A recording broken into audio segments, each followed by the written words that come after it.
Assalamualaikum warahmatullahi wabarakatuh. Saya Alam Surya Pramesti dari kelas HES 5F. Di sini saya akan mempresentasikan dan menjelaskan tentang tahapan-tahapan yang ada di persidangan PTUN. Yaitu yang pertama tahapan pemeriksaan. Tahapan pemeriksaan pertama yaitu penelitian administrasi. Penelitian administrasi dilakukan oleh kepaniteraan merupakan tahap pertama untuk memeriksa gugatan yang masuk dan telah didaftar serta mendapat nomor register, yaitu setelah penggugat atau kuasanya menyelesaikan administrasi dengan membayar biaya panjer perkara. Yang selanjutnya adalah proses dimisial. Setelah penelitian administrasi, ketua melakukan proses dimisial, yaitu berupa proses untuk meneliti apakah gugatan yang diajukan penggugat layak dilanjutkan atau tidak. Pemeriksaan dimisial dilakukan secara singkat dalam rapat permusyawaratan oleh ketua, dan ketua dapat menunjuk seorang hakim sebagai reporter.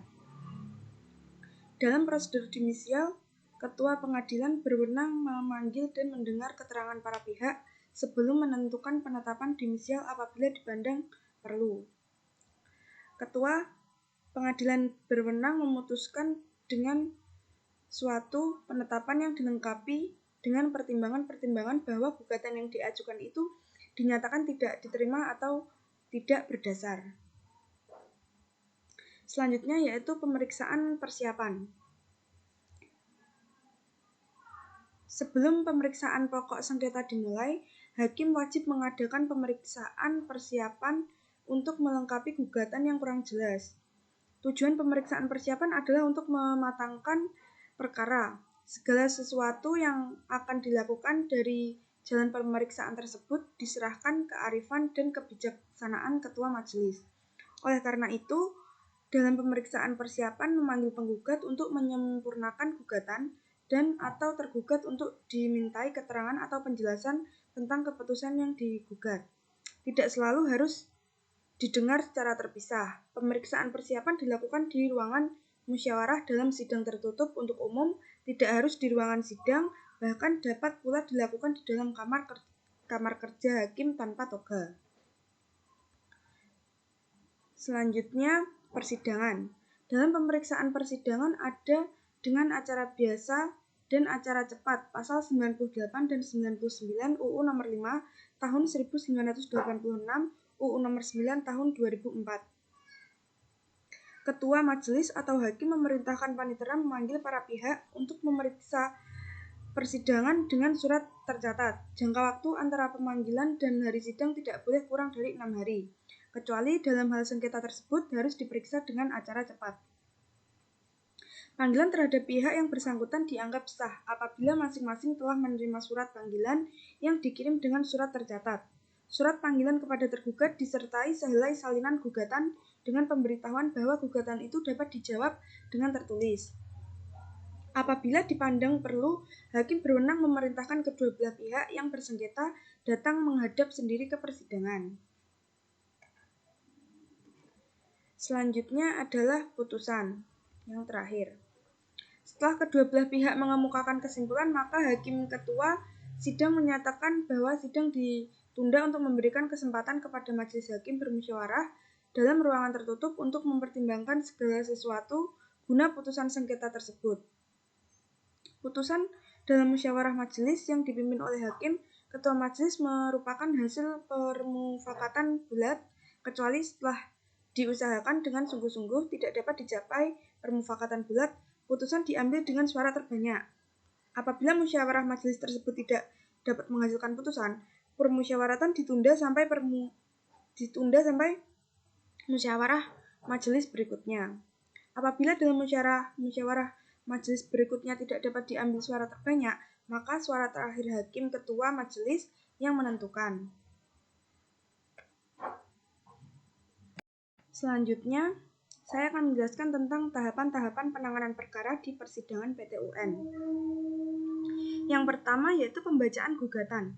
Pemeriksaan sengketa dimulai dengan membacakan isi gugatan dan surat yang memuat jawabannya oleh hakim ketua sidang, dan jika tidak ada surat jawaban, pihak tergugat diberi kesempatan untuk mengajukan jawabannya. Selanjutnya yaitu pembacaan jawaban. Pemeriksaan sengketa dimulai dengan membacakan isi gugatan dan surat yang memuat jawabannya oleh hakim ketua sidang, dan jika tidak ada surat jawaban, pihak tergugat diberi kesempatan untuk mengajukan jawabannya. Selanjutnya replik. Penggugat dapat mengubah alasan yang mendasari gugatan hanya sampai dengan replik, asal disertai alasan yang cukup serta tidak merugikan kepentingan tergugat, dan hal tersebut harus disaksikan oleh hakim.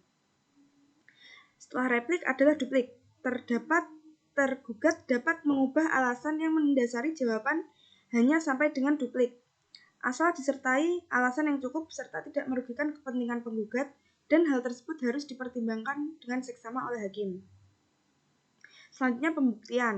Pembuktian yang dapat dijadikan alat bukti dalam persidangan adalah surat atau tulisan, keterangan ahli, keterangan saksi, pengakuan para pihak, dan pengetahuan hakim. Selanjutnya kesimpulan. Dalam hal pemeriksaan sengketa sudah diselesaikan, kedua belah pihak diberi kesempatan untuk mengemukakan pendapat yang terakhir berupa kesimpulan masing-masing. Dan tahapan yang terakhir adalah putusan, pembacaan putusan. Putusan pengadilan harus diucapkan dalam sidang terbuka untuk umum. Ayat 2, apabila setelah salah satu pihak atau kedua belah pihak tidak hadir pada waktu putusan pengadilan diucapkan, atas perintah hakim, ketua sidang salinan putusan itu disampaikan dengan surat tercatat kepada yang bersangkutan.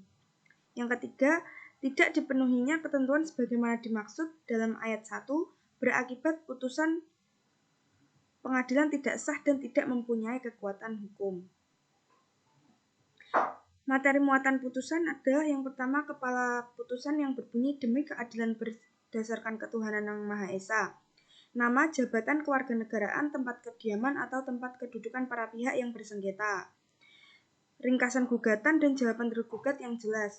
Pertimbangan dan penilaian setiap bukti yang diajukan dan hal yang terjadi dalam persidangan selama sengketa itu diperiksa. Alasan hukum yang menjadi dasar putusan. Amar putusan tentang sengketa dan biaya perkara. Hari, tanggal putusan, nama hakim yang memutus, nama panitera, serta keterangan tentang hadir atau tidak hadirnya para pihak. Amar putusan, gugatan ditolak, gugatan dikabulkan, gugatan tidak diterima, dan gugatan gugur.